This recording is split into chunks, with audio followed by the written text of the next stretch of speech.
What's up, everybody? Welcome to another episode of Age of Quarantine. My name is Chris Enriquez. I will be your host this evening. Thanks for spending your Friday evening with us. Thanks to all of you for supporting St. Vitus. It's been a crazy year. We've got a lot of cool stuff happening. A lot of new merchandise up on the shop. So if you haven't checked it out yet, there's always new stuff being posted up there. We got some really cool camo hats and shirts and shorts and sweats and all sorts of shit. So we love to kind of make it compelling for everybody when we do these things. We also have yes, what's up, man? How you doing? I am trying to go for some locks. I figure I'm in my 40s, I could still grow hair, so I'm going for it. But yeah, so lots of cool stuff in the St. Vitus shop, clothing and apparel, but also records. You'd be surprised what you find on there. We turned the online shop into a place where you can buy records, and there's just an endless amount of cool shit constantly being put up there. My guest tonight, so I'm from Long Island. Artie is from Long Island, my co-host who also owns St. Vitus, and Dave Castillo is also from Long Island. And we all came from this amazing scene that back in the 90s, we were in these cool bands that it's such a diverse place. You have bands like Mind Over Matter and Garden Variety and Silent Majority, and this band, Somerset Thrower, are a current band from Long Island, and they put out probably one of my top 3 records of 2020, which is saying a lot because I really liked Run the Jewels and I really liked the Deftones record. There's a lot of cool shit, but this fucking record I've been listening to nonstop. It's called Paint My Memory. I've been aware of these guys for a while. They really are taking the sort of like Swerve Driver thing and also fusing it with I mentioned Garden Variety, and I do hear a lot of that in there, and some Dinosaur Jr., but they're really doing it in their own unique way. So we have the singer Frank. I don't want to mess up his last name, so I'm going to let him introduce himself, and we're going to get into it. We're going to talk about Long Island. We're going to talk about his band. We're going to take questions, and it's going to be awesome. So if you haven't checked out Somerset Thrower, please do so. Paint My Memory is out now. That record is fucking unbelievable. Can't say enough awesome things about it. So let's get Frank on the screen. Frank. Hey, what's up, Chris? What's up, man? How are you? Good, how are you? Am I coming in clear here? You're coming in clear. You look great. You sound great. Everything's Thanks, good. We're in you business. too, yeah. This is the first time I've been live on Instagram, so, here it goes. Man. I actually always do the request to John Joseph whenever I see him going on Instagram Live, just to see if he'll accidentally click it so I can be on with him, Are you trying to get into like a political argument with him? Is that what you want to do? I don't know. I'm just trying to talk to him, Just get some help hear him out. tips. Yo, man, you gotta sign up for the John Joseph walking tours and get like a real taste of the New York streets. That's it. That's it. Everyone should do that,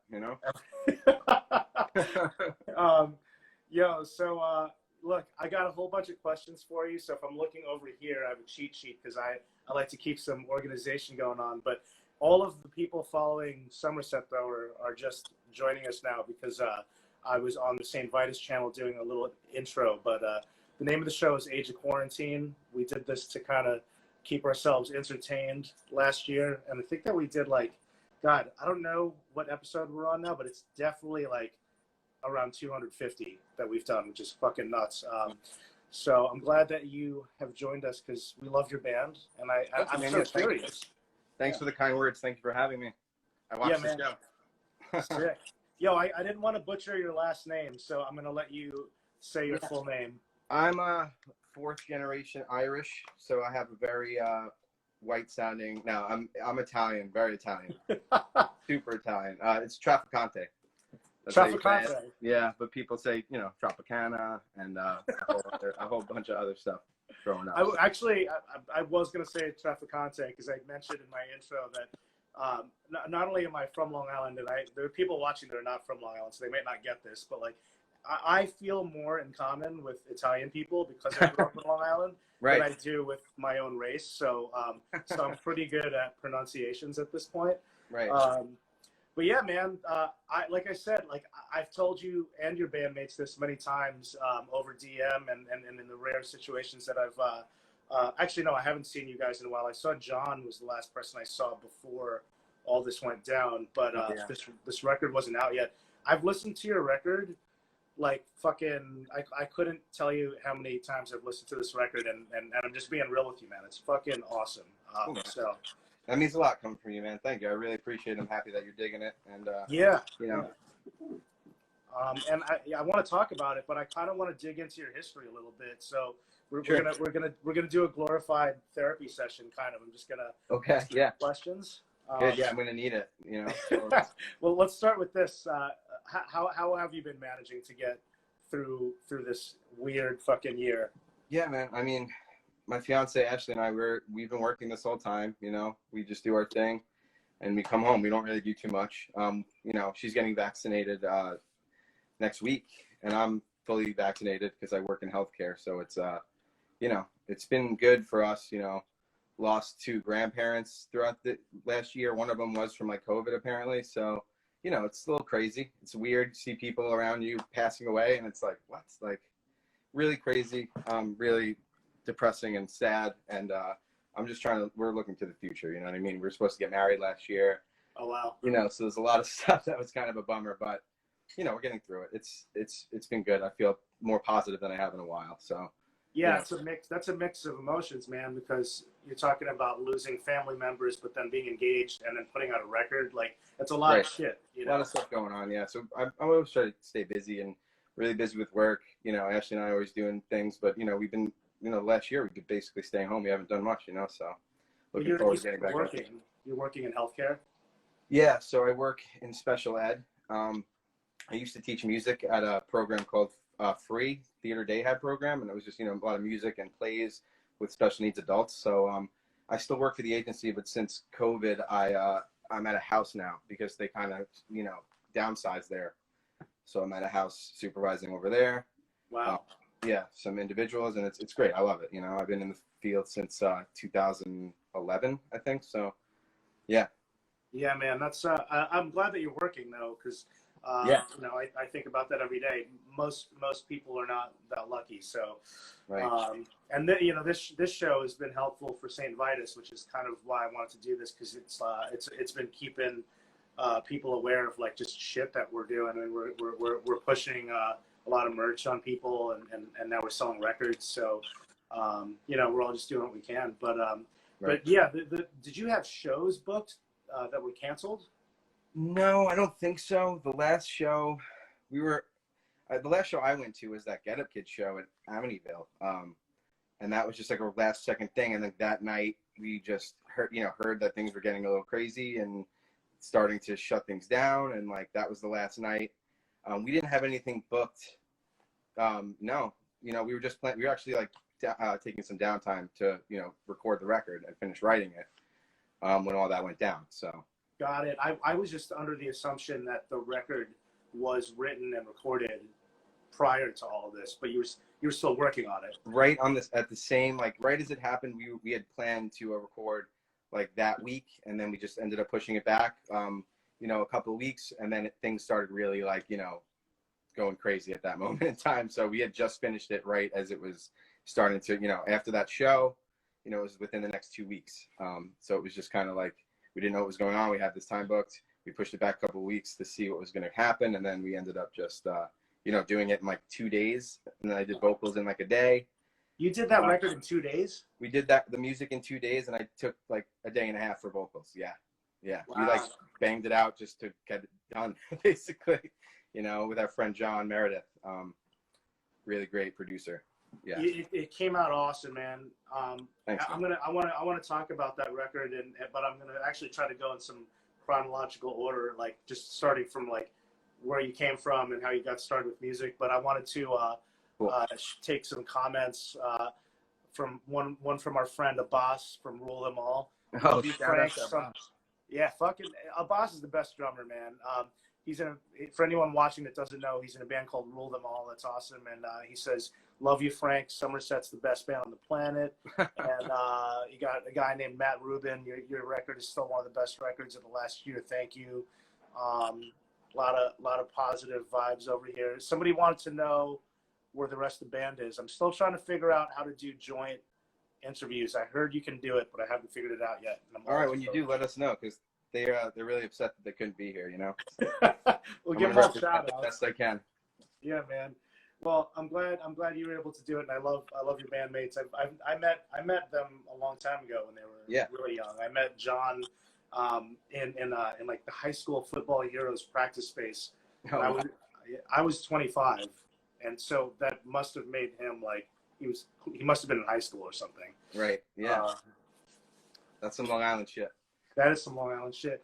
Speaking of Long Island, so what town? So let's go back. Let's go like down history. So, what town in Long Island are you from, and how did you get started with music? You can elaborate like how you started playing guitar and how you started singing and all that stuff. So I'm from a town called Lindenhurst, New York. Lindenhurst, Long Island. You saw majority and neglect and a bunch of bands. It was really school was always filled with the creative people, and even the jocks were like into music and stuff. Like I played football in high school, and like just everyone was doing something creative. Like somebody on the football team would be like a really good drawer or play guitar or drums or whatever. And then my friends growing up, Tim was also from Lindenhurst. He didn't go to the public school, but just growing up there was really just my intro to music. And my parents, my dad always had music around, like the Beatles and Stones and stuff like that, and like doo-wop. So and his father played guitar, so I think it was just in like the family for me to play guitar. Originally I played bass. Okay. Yeah, Somerset was really, I guess I was in a band called Halfway to Hell Club. That's kind of I remember that. Yeah. Yeah, Halfway to Hell Club. I joined them towards the end. Actually, the amp that I still use to this day, the Marshall 800, I still use. I bought it from Rich Jacobina in like 2005 or 6. Wow, that's crazy. Yeah. That's like a lineage thing, man. Yeah, it's crazy, and I still have it. And like, I'm not a gearhead at all, so like that's really, I just stick to that. I don't really need anything else, But yeah, that's Lindenhurst. So were you self-taught with guitar? Yeah, I think I took like bass lessons for like a month, and I just hated it. It was really bad. My teacher was like a Christian rock guy, and it was just not good. And then so then I would just kind of start like my friends. Like I remember Tim showing me a lot of stuff on bass, and like my cousin and friends just showing me how to like do scales and stuff like that. So I kind of just picked it up, just playing with people. And I think, correct me if I'm wrong, is everybody in the band except for John from Lindenhurst? Connor's from Babylon. John's from Oh, okay. Yeah. Got it. Yeah, so Lindenhurst, I want to talk about a little bit because Lindenhurst, I think everybody would agree. And again, I try to consider that there are actually people watching that are not from where we're from. There's people that are not even from America or New York that sometimes might tune in. So I'm kind of speaking kind of on a universal level, but Lindenhurst in Long Island, or on Long Island, sorry, would be like the capital of Long Island hardcore because of bands that you mentioned, like Silent Majority, Neglect, Mind Over Matter. What about like Lindenhurst do you think, as someone that's from there, do you think there's something about like the nature of the town? And I know the answer to this kind of, but I want to ask from your perspective, like just growing up there, like why you think that Lindenhurst bred so much hardcore and why it continues to I don't know if it's still like that now, but no, it is Michael Smith, who is one of I'm part of the Smith family, basically. My best friend Chris Smith, who's in Backtrack and all those, like his younger brother Danny Michael are in bands. Michael had with Hangman, you probably know Hangman. Doing touring and just going crazy and got so many young kids into the scene. But yeah, Lindenhurst, I think it's really because there's a lot of places to play, or there were a lot of places to play, a lot of bars, but then a lot of like, house shows. And, I guess, what it comes down to is that there's just a lot of kids who are just like, kind of like just bad kids, maybe, who just wanted to like skateboard and just like, kind of like, maybe, I don't know. It's just something about it. Like you just like sneak out of your house, and go hang out, meet up with your friends, and then like sleep over and then wake up and like play music. And, it was just a lot of that, especially when I was in high school, too. I graduated in 2007. So yeah, it was still like that. And, you know, we'd hear stories. You'd see like Tommy Corrigan's paintings on the wall in like the high school. And you'd be like, oh, that's the Saul Majority, you know. So it was great. It was really cool. I remember my cousin Donna, you know, she's friends with Tommy because she went to Lindenhurst as well. She's, you know, Right. she gave me like a Saul Majority CD when I was like a kid. And I was like, Saul Majority, that's a weird name. Like, what is this? And like, you know, I was young, you know, I was like 12. And, you know. So you got Life of the Spectator when you were 12 years old? Yeah, yeah. And did you, how old were you when you first went to your first hardcore show? I was probably around that age, like 12, 13. I started getting into like punk and stuff. You know, I was getting past like Nirvana and like Smashing Pumpkins and like Red Hot Chili Peppers, radio rock. You know, I knew I liked different things and stuff. Always like, you know, old classic music and, you know, all different types of music. But yeah, that's probably around the time. You got to see Salt Majority and the scene that was going on when they were still a band. No. I didn't get to see Salt Majority while they were still together. I graduated in 2007. I'm born in 1989. I'm 31. Got it. That's what I was trying to figure out. I was like, yeah, you got started early if you got to see all that shit. Yeah. That's interesting. Yeah, like Lindenhurst is so fascinating.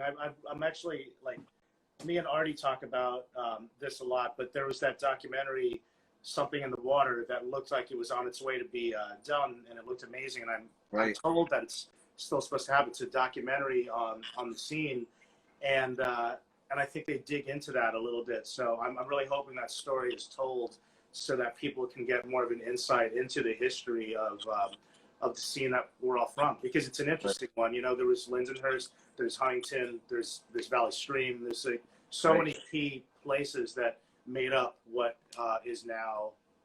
Somebody is talking about the PWAC. You know, that's Schaefer. Shout out to Schaefer. I'm gonna grab another drink.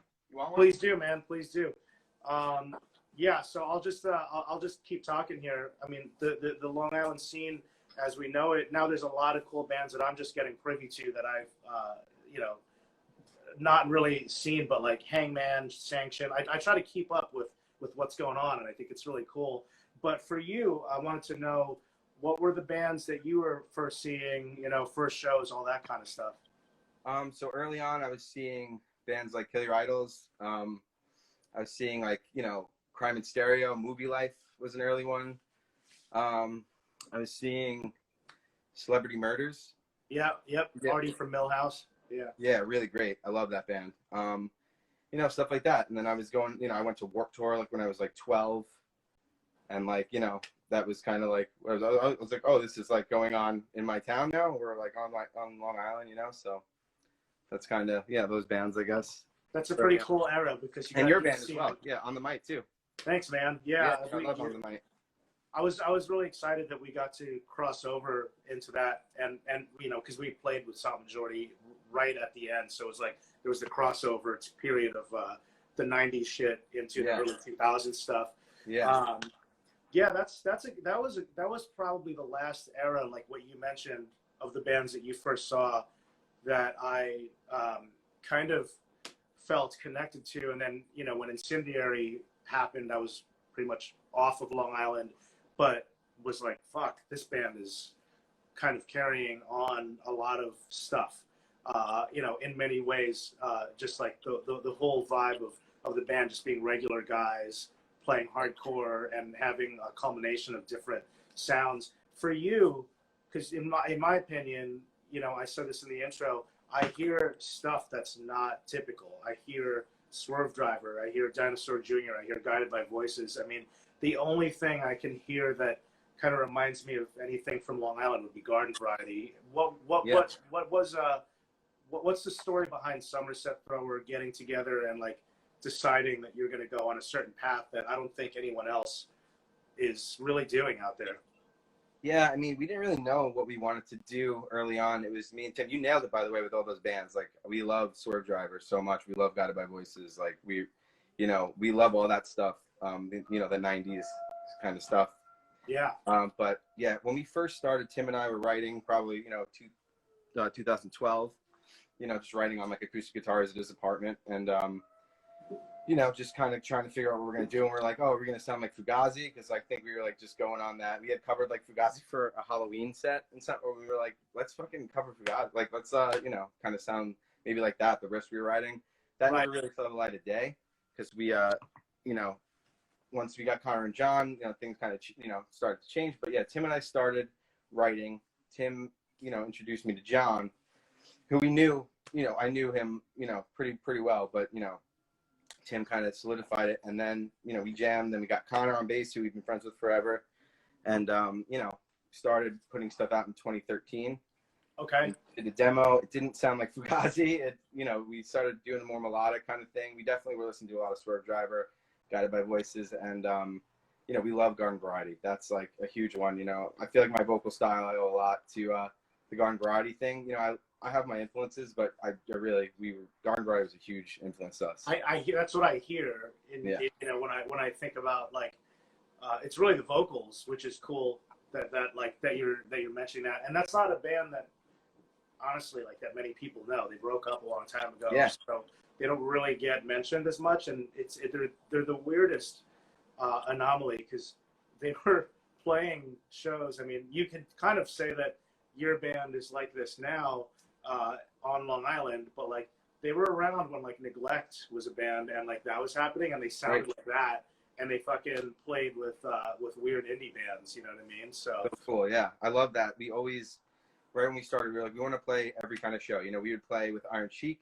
we play with like Capital, we play with, you know, Incendiary, like any show. It didn't matter. You know what I mean? We wanted to just play anywhere, you know, because it was that kind of music. Like it's melodic, but it's also got aggression to it. You know, we all grew up going to see hardcore bands and, you know, punk bands. So, you know, that's where we come from, really. Fuck yeah, man. I mean, it's cool to see that again. I mean, you know, I'm a little detached, but it was like that back in the day. I mean, my first show was at PWAC, and it was Garden Variety in the Vale, and that was pretty fucking bad. I think Bad Trip and Warped Weeble Wobbles, and that was just normal, you know. Yeah. But so when you're talking about like the sound of the band, like, is it collaborative or are you the primary songwriter? Like, how do you guys? Yeah, it's very much collaborative. We all write, you know, I write, sometimes I'll bring songs to the table like fleshed out and they'll add their parts over them. But a lot of the times Tim and Connor will write parts, write full songs.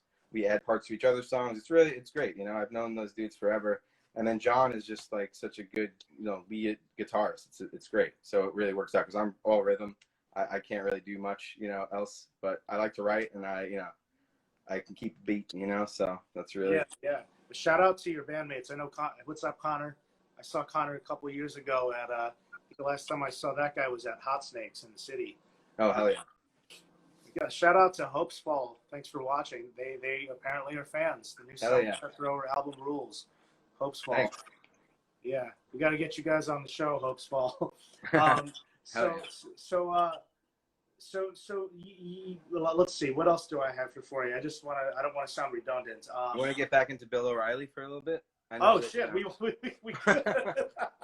so we were talking about Bill O'Reilly before we started this because I'm from Manhasset and I made a joke and I said, well, because I was like, fuck it, we'll do it live, and I was saying if anyone wants to know what's like growing up in Manhasset where I'm from, which basically is like watching Fox News. It's just a whole bunch of Republican, conservative, Catholic fucking dicks. That's why I wanted to get the fuck out of there. But Bill O'Reilly was from my town, so, you know, we had stories about him growing up. Wild stuff. Yeah. Yeah, you know, Bill, we miss you. No, we really don't. Bill O'Reilly and Billy Joel. Those were guys that we had. There's a story apparently that they went to like school together or something like that. Bill O'Reilly and Billy Joel. And, I wouldn't be surprised. I mean, by the time I left, we had LL Cool J was in Manhasset. Bill O'Reilly, Nas didn't live too far from there, and Billy Joel was still in Oyster Bay. I know that much. Wow. Yeah. Apparently, Bill O'Reilly said that Billy Joel was like a bad kid. He was like, oh, he's a scumbag. I don't want to. He's like, we didn't hang out with Billy Joel. We were kind of like scared. I was like, well, that's crazy. He's like, isn't he like 5'1" or how tall is Billy Joel? I feel like he's a short man. Yeah. I don't know. Yeah. I got a little trivia.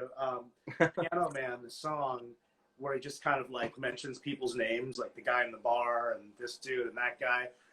When I was in Gracer, Ryan from Gracer's father is actually John, who is name dropped in Piano Man. Oh, really? He says something like John's in the bar doing blah blah blah. Right. That's Ryan from Gracer's father. Oh, wow. They were roommates in college. He was the bartender. He got his drinks for free. He was, yes. Thank you for remembering the lyrics. Right. Yeah. That's amazing. Fucking Long Island, man. Serious. We have Dan Loria. Yes. The people want to know. They want to talk about Dan Loria. All right, so let me get back into it. So you did your demo. Is that the Fallen Swings EP, or is that totally different? Falling Swingers is the EP. The demo was done with our buddy Tone. Yes. First drums in Sheer Terror. You guys know him well, right? Yeah, you know. I love Tone. Tone is my favorite. I saw him today. Yeah. He's great.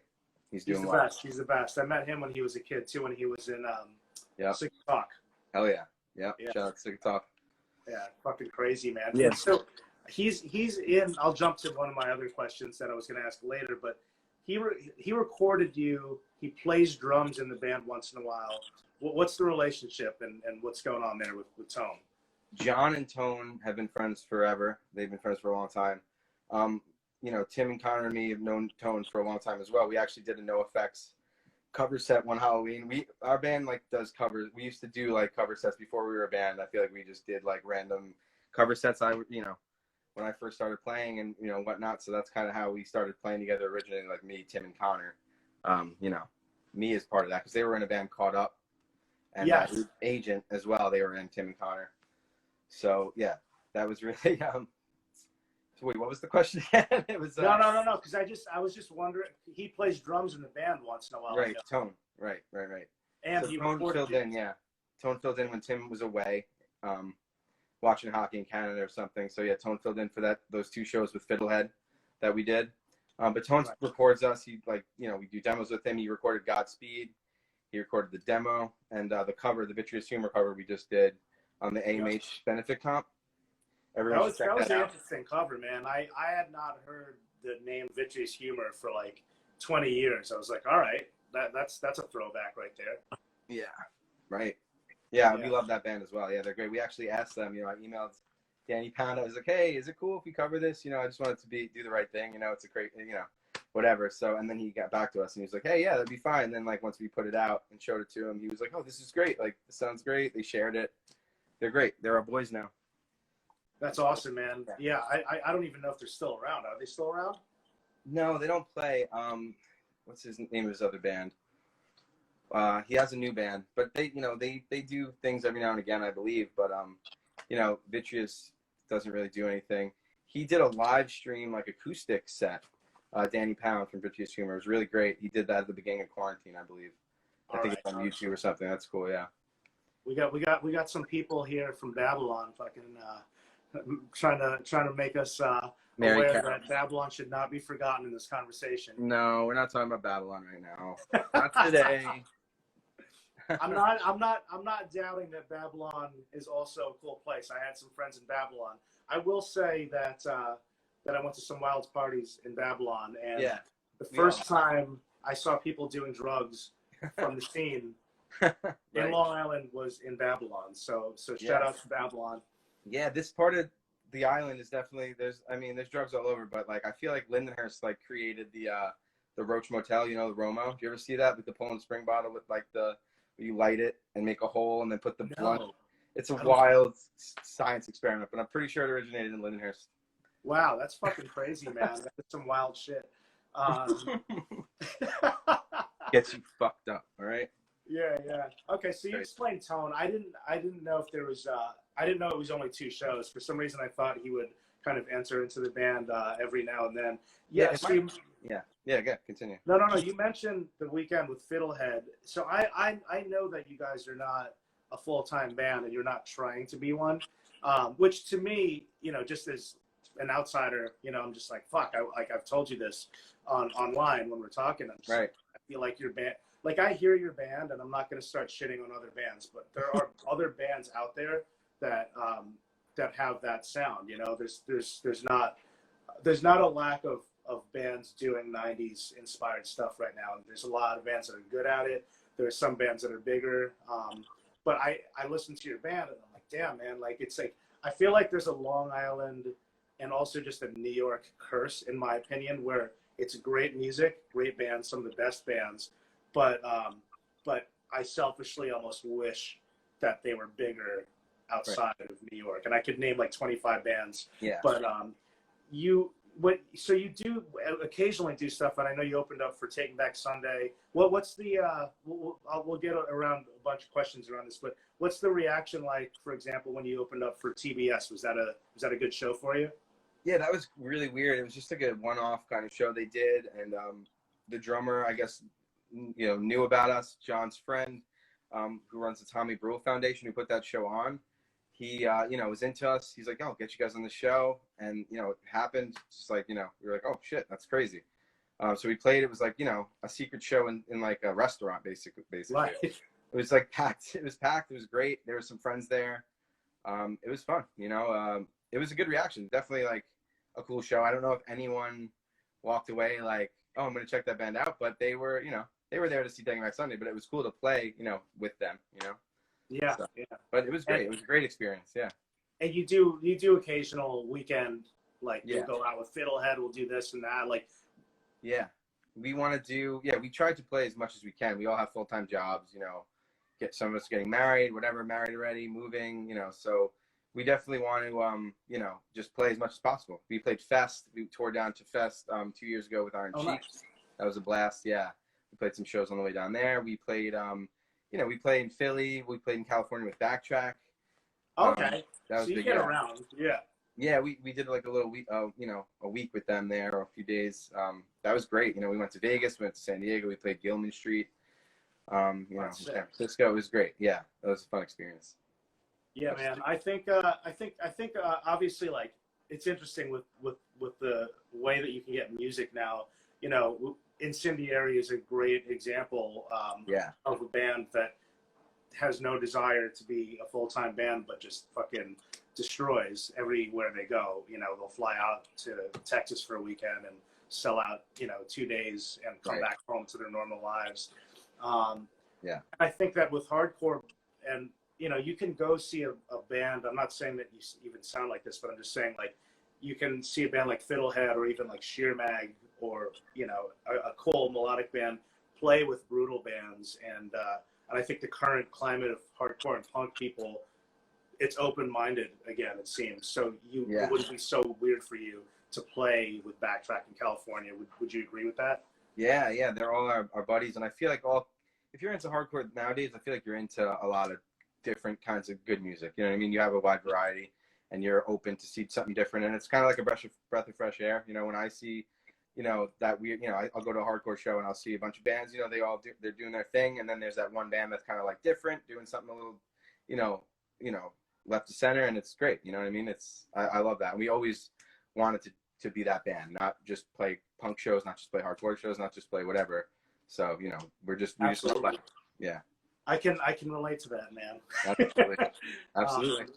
Unfortunately, back then people were very territorial. Yeah. You were either DIY or you were, I felt like back then it was like you were either playing with hobo house bands or you were playing with, if you played, God forbid, you played a show with like From Autumn to Ashes or those types of bands, or even Taking Back Sunday. There was a lot of judgment that would be kind of tossed around, but it seems like it's a little less like that now, which is awesome. So Long Island scene, before I get off that, because I do want to talk about Paint My Memory. I have so many questions about that, and we still have about half an hour. But in terms of Long Island, what's the scene like these days? In terms of like, is there a lot happening? Are there, not counting the pandemic, but as a sort of just a general thing, are there a ton of bands out there still? Do people go to shows regularly? Like, what's the climate like out there these days? So to think, back like over a year ago when that was like a normal thing is strange now, but there's always something going on. There's always shows. Amityville Music Hall was huge. Even like, Shakers out east, and then the random like VFW or, house shows or garages. Like there's always something going on here. I feel like, there's a lot of young kids who, just want to party and go like see bands and, watch music. And Mike Dumps he was booking a lot of stuff, you know, a lot of punk shows. We were playing a lot at the brew house and stuff like that, and we played Beeries a few times. But yeah, actually the brew house is gone now. Oh wow.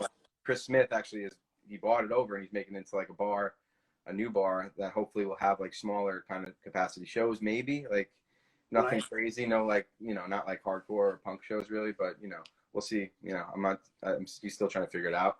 But yeah, it's a shame. Like I know that a lot of places around, you know, the world have closed down. You know, it's a bummer, but hopefully things start to get better. You know. I hope so. They're announcing some stuff. I actually just saw Hangman is opening up for Sheer Terror in a couple weeks. I'm probably gonna check that out. Yeah, absolutely.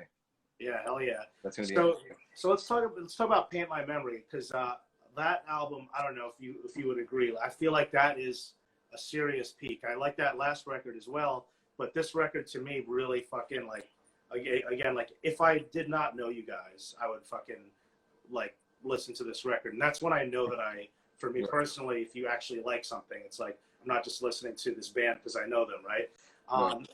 What do you feel like there was something different artistically, like maybe like, oh, we've been playing with each other for long enough where we're just like in a groove, like, because it seems like a noticeable difference in songwriting to me, at least. Yeah, I don't know what it was. You know, we all like brought songs in this one. You know, everyone has a song on this basically that, you know, that we collaborated on or maybe brought ourselves or whatever. So it was good. And, you know, 10 songs was pretty easy to do in that time because we were practicing so much up until this all happened. But yeah, I don't know what it really, there's really nothing we did different other than demo songs this time. Right. But, you know, I think we're just getting better at knowing what direction we wanted to go in collectively, and, you know, kind of just doing maybe more of melodic kind of, you know, thing, not really pop. Like I feel like we never really hone in on like a true pop structure for our songs, even though we all love that kind of style. And like we have written songs like that in the past and it was just didn't feel right. So like there's always like a little twist that makes it maybe not super commercial or something like that. But we definitely have that, like, you know, everyone's like, oh, you guys sound like a 90s band. You guys would have been signed in the 90s or something. But, you know, it's like, that's just how we write. I like melody and we like aggressive, you know, powerful, like, you know, bar sounds and stuff like that. But, you know, I'm not really sure. It's just kind of a progression, I guess, in us playing together and writing together.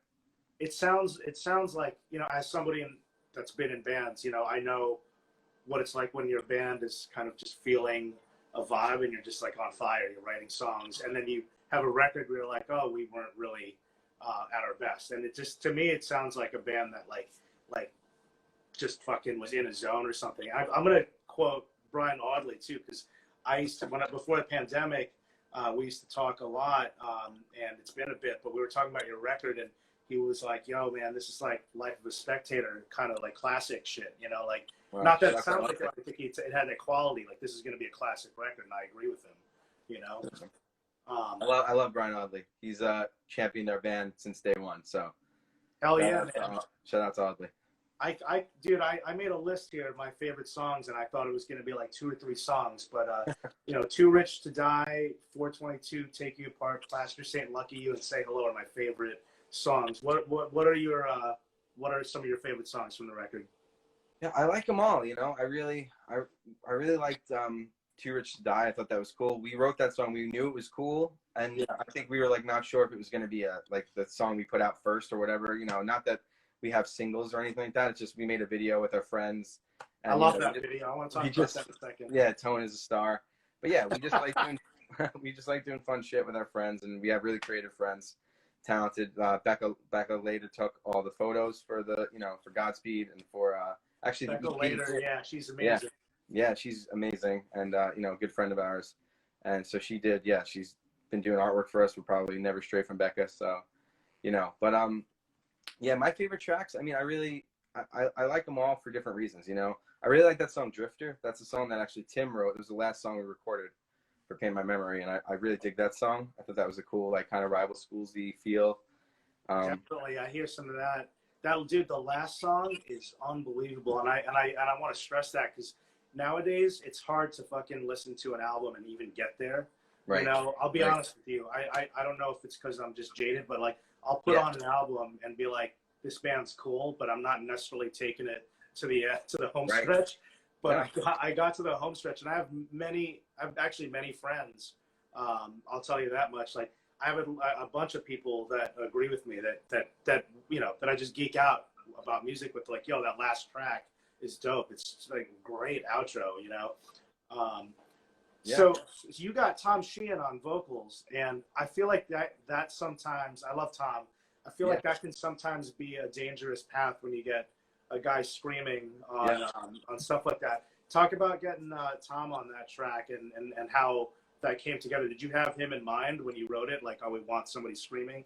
Yeah, I did. Like, I wrote that song, and I was like doing it at practice, and I was kind of like yelling, kind of trying to do like, you know, Keep It Chodo kind of thing, and I'm like, I think somebody could do this better, like what I have in my head for it, you know. So I've always loved Indecision, you know, and Most Precious Blood, and went to them as a kid, and you know, they were always one of my favorite bands. So yeah, I was just like, I didn't really know Tom. I knew him a little bit. Then they got us on a show with like Mind Force and Milspec and a bunch of bands, Sunstroke, a bunch of bands. That's a crazy lineup, dude. Yeah, it was crazy. It was in Jersey. Yeah, it was wild. Yeah, Fiddlehead, Mind Force, Milspec, a bunch of other bands. It was really. I would have loved to have been at that show. Yeah. Really rad show in like a small space. I don't even think that space is there anymore, honestly. I can't remember the name of it now, but yeah, I don't think it's there anymore. But yeah, that was great. And then so we kind of met them through that, and then, you know, they shouted us out on the podcast, Axe to Grind, and Axe to Grind. You know, it was cool to hear that Tom was a fan of us, and you know, then I was like, you know what, I have this part. I think I could hear Tom's vocals over this. Like, let me ask him. And he, you know, I sent him the demo. He was like, oh, this is going to be rad. You know, he was down. You know, so I was like, hey, you want to write lyrics for it? You want to, like, he's like, no, I like it the way it is. Like, let's just, whatever you have in mind, like, I'm going to do that. So.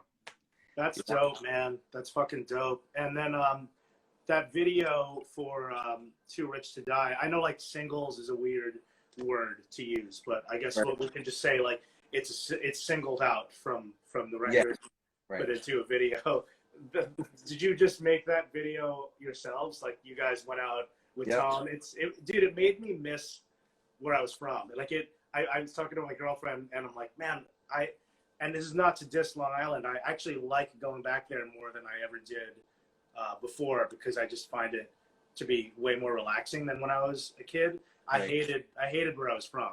I just wanted to get out of there, but it made me miss, like, strip malls and going to a local pizzeria and fucking driving around. So yeah, tell me about that video a little bit.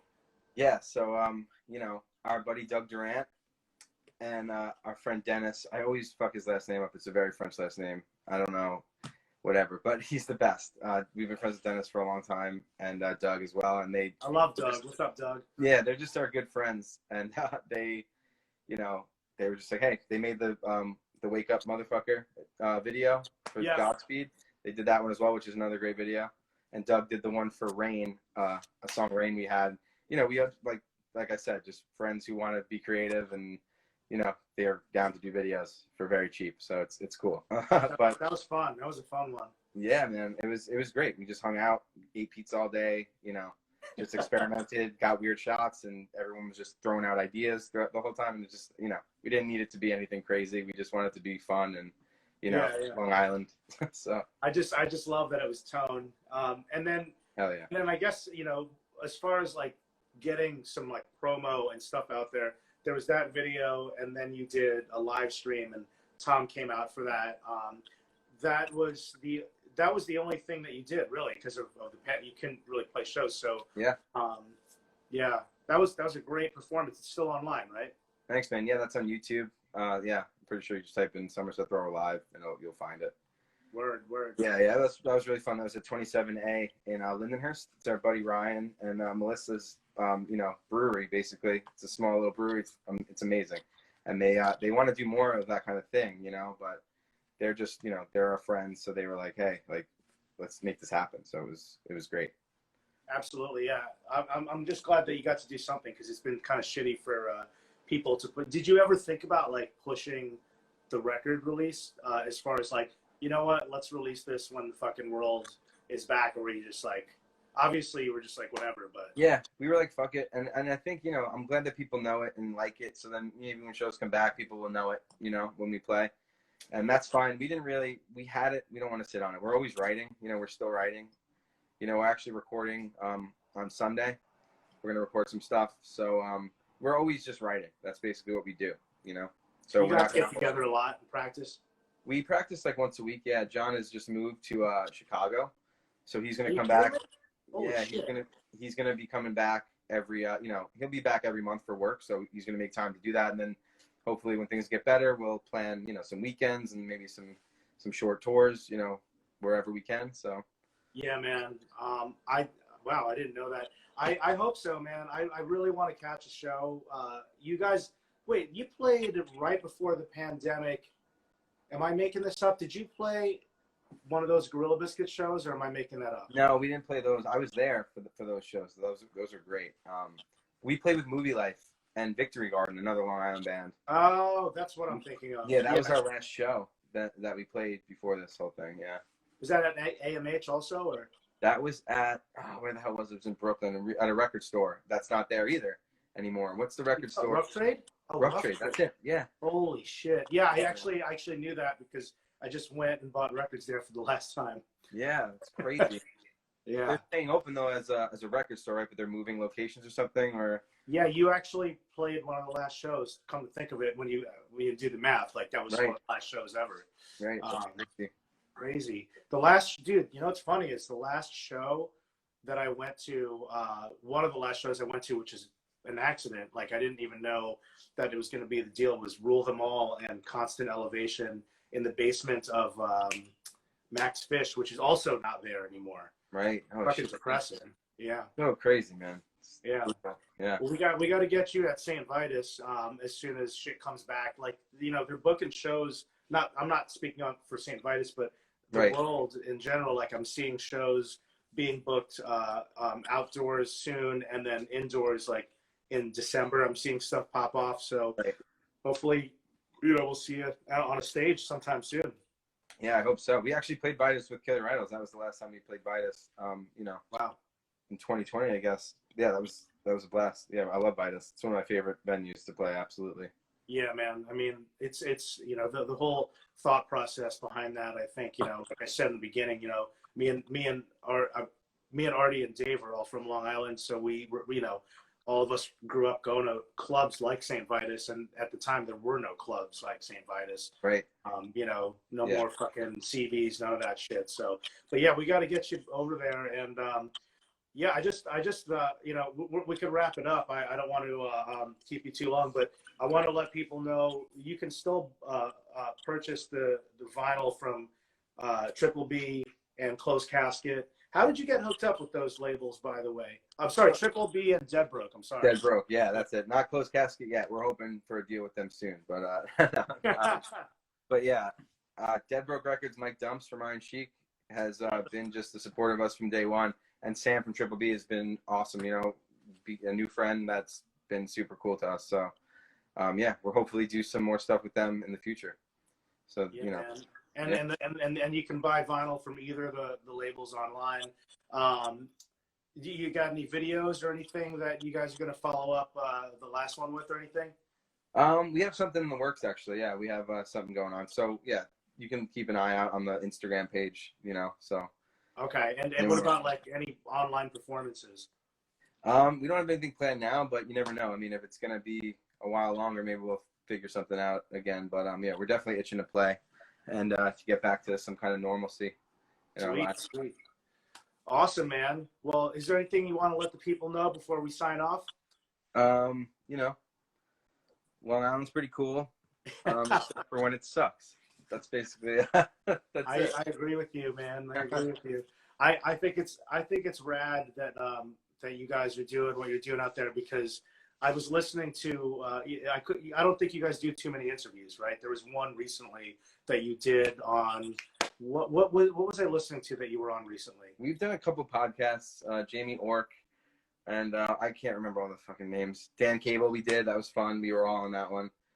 So yeah. Was it the one with the brewery guy? The brewery guy.